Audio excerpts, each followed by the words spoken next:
40 પછી તું નહીં ચાલીસ તો પછી તું ક્યાંય નહીં ચાલીસ. એટલે 40 પછી ચાલવાની વાત છે. જે લોકો 40 પછી ચાલે ને એનું બધે ચાલે.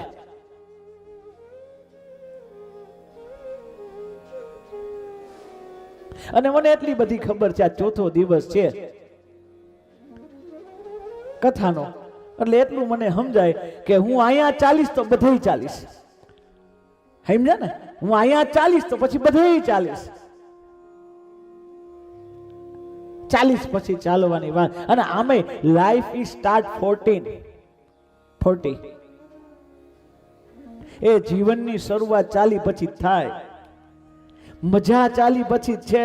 ત્યાં લગી વર્ષ જેટલા થયા હોય, 25 થયા હોય તો ભલે, 20 થયા હોય તો ભલે, લાઈફ ઇઝ સ્ટાર્ટ 40. 40 એ જીવનની શરૂઆત છે. આ પેલા જેટલું જીવન એ તો ગધા 25 જ હતી. આની પેલા જેટલું જીવન એ ગધેડાની જે મહેનત જ કરી, ગધા 25 જ છે. લાઈફની શરૂઆત 40 થી થાય. જીવન 40 થી શરૂ થાય. 40 પછી જ જીવન છે. નવો જન્મ જ 40 પછી મળે. 40 પછી જ સાચો રસ્તો અને સાચી ઉમંગ જીવનમાં આવે. ત્યાં લગી તો બધું ખોટું ખોટું હોય. 40 પછી જીવનની શરૂઆત થાય. અને પછી જો 40 પછી થતું હોય જીવન, 40 પછી થતો હોય તો હું 2 વર્ષનો થયો.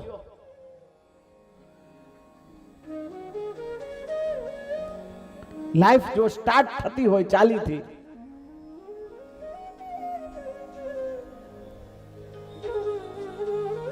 તો જીવનની શરૂઆત 40 થી થાય. 40 પછી જીવન છે. 40 પછી જો નો ચાલી તો ક્યાંય નો ચાલી. એટલે 40 વાળાએ ચાલવાનું ચાલુ કરવાનું, નકર પગ પકડે. આ કાળ પડ પકડે. એ કાળ છે. કોણ છે? મગર છે, કાળ છે. હેલો,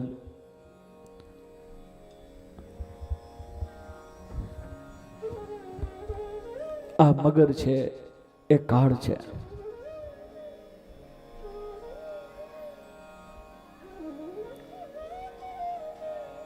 અહીંયા શરૂઆત કરવાની છે 40 પછી.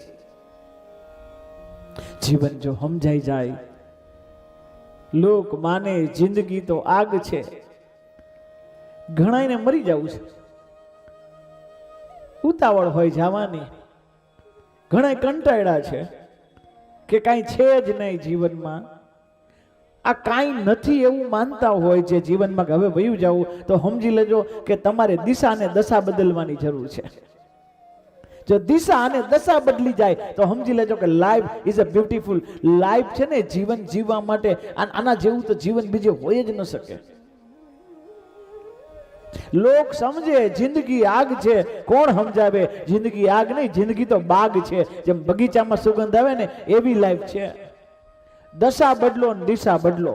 જીવનમાં જ્યારે ન મજા આવતી હોય ને ત્યારે એટલું જ કામ કરવાનું, રસ્તો બદલાવી નાખવાનો. ઘણી વખત રોકાઈ જવામાં આનંદ છે.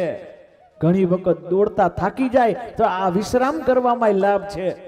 કેટલી વખત સંબંધ સાચવતા થાકી જતા હોય આપણે,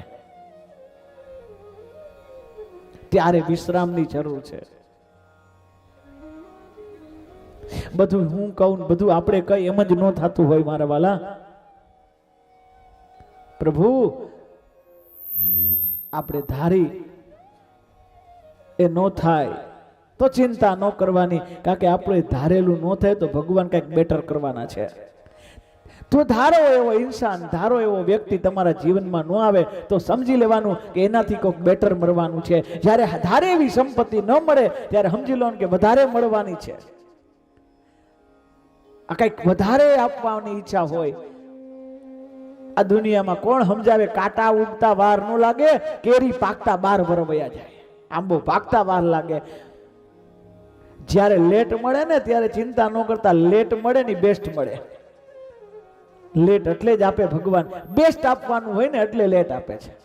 જ્યારે લેટ મળે ત્યારે સમજી લેજો બેસ્ટ જ મળવાનું છે.